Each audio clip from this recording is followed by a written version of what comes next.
Embedding a culture change within academia has a long way to go, particularly in Germany and across Europe. I think there's many first steps that we can take.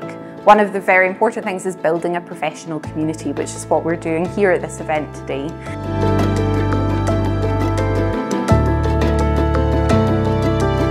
What I'm taking today from the workshop is that sense of energy. There's a really lovely excitement about this, and I think it's because of where the stage is at here in Germany.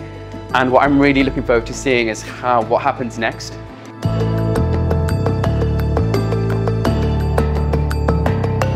We had so many inspiring discussions, and I will think about that for a long time.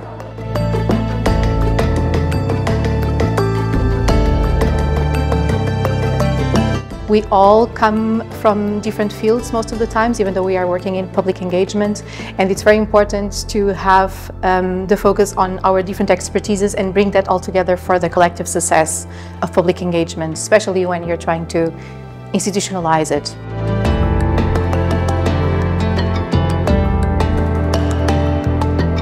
What really was special about today was the joy in the room, and if we can get a bit of this joy out of the room and into the research institutions, that might be a really great start.